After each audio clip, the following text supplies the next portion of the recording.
আপনারা আমার পাশে স্ক্রিনে একটি ভিডিও দেখতেছেন যেখানে দেখা যাচ্ছে ইমিগ্রেশনের ভ্যানে করে অনেক প্রবাসীদেরকে ধরে নিয়ে যাচ্ছে। ঘটনাটি ঘটেছে আজ জোহর প্রদেশের ইমিগ্রেশন একটি কনস্ট্রাকশন প্রজেক্টে পার্সি দিয়েছে, যেখান থেকে বিপুল পরিমাণে অবৈধ শ্রমিকদেরকে আটক করছে এবং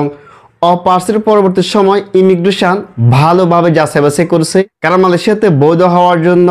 যে ভিসার অপেক্ষায় রয়েছেন, কারা বর্তমান এ সময় যে আরটিকের রেজিস্ট্রেশন করে এখনও কোনো প্রকার ফিঙ্গারপ্রিন্ট দিতে পারেননি বা কাদের লেবি জমা হয়েছে এবং কোন প্রবাসীগুলো দেশে যাওয়ার জন্য ইতিমধ্যে ইমিগ্রেশন থেকে অ্যাপয়েন্টমেন্ট নিয়েছে এবং কি টিকিট কেটেছে। তো সেক্ষেত্রে বর্তমান এ সময় যে সমস্ত প্রবাসী ভাইরা মালয়েশিয়াতে বসবাস করতেছেন, আমরা সব সময় আপনাদেরকে বলতেছি যে যদি আপনি মালয়েশিয়াতে বসবাস করতে চান, আপনি যদি আরটিকেতে বা আরটিকে 0.2তে আপনি বৈধ হওয়ার জন্য ফিঙ্গারপ্রিন্ট দিয়েছেন, ভিসা এখনও প্রিন্ট হয়নি বা পেন্ডিংয়ে পড়ে আছে, ওই সমস্ত প্রবাসী ভাইরা দ্রুত কোম্পানির সাথে ভালোভাবে কথা বলে কিন্তু বিশেষ টিকিট নিয়ে বৈধভাবে চলাফেরা করবেন।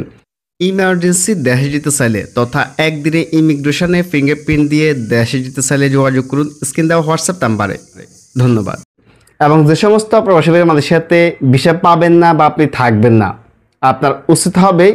দ্রুত যে ইমিগ্রেশনের একটি অ্যাপয়েন্টমেন্ট পেপার, যেটি কিনা অনলাইন থাকবে, ইমিগ্রেশনের অ্যাপয়েন্টমেন্ট পেপার এবং কি তার সাথে ম্যাচিং করে একটি টিকিট সব সময় আপনার পাসপোর্ট বা ট্রাভেল পাসের সাথে একই সাথে রাখবেন। ইনকেসলি কোথাও যদি ইমিগ্রেশন আপনাকে আটক করে, আপনার চেক করার পরবর্তীতে ইমিগ্রেশন তাদের যেই পর্যবেক্ষণ করে আপনাকে ছেড়েও দিতে পারে, আর ইনকেসলি যদি আপনাকে নিয়েও যায় তাহলে কিন্তু আপনাকে আপনার টিকিটের সাথে ম্যাচিং করে বা আপনার অ্যাপয়েন্টমেন্ট থাকা সত্ত্বেও আপনাকে ওই প্রসেসে দেশে পাঠিয়ে দিবে। তো নর্মালি আমরা এই পর্যন্ত যতগুলো ইমিগ্রেশন পার্স দিয়েছে, আমরা ওই সমস্ত ইমিগ্রেশন পার্সের উপর ভিত্তি করে বলতে পারি যে সমস্ত প্রবাসী ভাইদের হাতে যে বৈধ হওয়ার ডকুমেন্ট রয়েছে,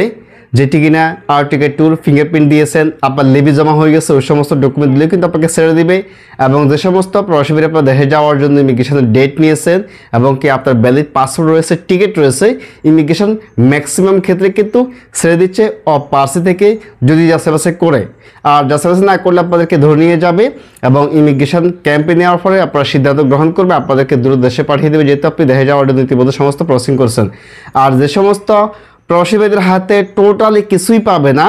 আপনি মালয়েশিয়াতে ইলিগেলভাবে বসবাস করতেছেন, বৈধ হচ্ছেন না, কোনো ডকুমেন্ট নেই বা দেশে যাওয়ার জন্য কোনো ডকুমেন্ট নেই, ওই সমস্ত প্রবাসীদেরকে তাদের নিয়ম অনুযায়ী, তাদের ল অনুযায়ী আপনাদেরকে সাজা দিবে এবং কি পরবর্তী সময় দেশে পাঠাবে। তাই তো যে সমস্ত প্রবাসী ভাইরা মালয়েশিয়াতে এখনও অবৈধভাবে বসবাস করতেছেন, আপনি ভাবুন আপনার হাতে যে সমস্ত ডকুমেন্ট রয়েছে, আপনি কি পরবর্তী স্টেপে ভিসা করতে পারবেন কিনা, যাদের কিনা লেবি জমা হয়েছে, ওই সমস্ত প্রবাসী ভাইরা দ্রুত কোম্পানির সাথে যোগাযোগ করুন। আর অন্যথায় যে সমস্ত প্রবাসী ভাইদের মেডিকেল সমস্যা বা অন্য সমস্যা রয়েছে, ওই সমস্ত প্রবাসী ভাইরা আপনারা যেই দ্রুত দেশে যাওয়ার জন্য বা দেশে যাওয়ার জন্য যে ইমিগ্রেশন অ্যাপয়েন্টমেন্ট রয়েছে, ওই অ্যাপয়েন্টমেন্ট নিয়েই আপনি অপেক্ষা থাকুন, আপনার ডেট অনুযায়ী দেশে যেতে পারবেন। অন্তত এই সমস্ত পেপার ডকুমেন্ট দেখেই কিন্তু আপনি কিছু বলতে পারবেন, বলার মতো একটি স্কোপ তৈরি হবে। তো সবাই ভিউয়ার্স, আজকে এই পর্যন্ত ভালো থাকুন, নিরাপদ থাকুন, দেখা হবে পরবর্তী ভিডিওতে। আল্লাহ হাফেজ, আসসালামু আলাইকুম।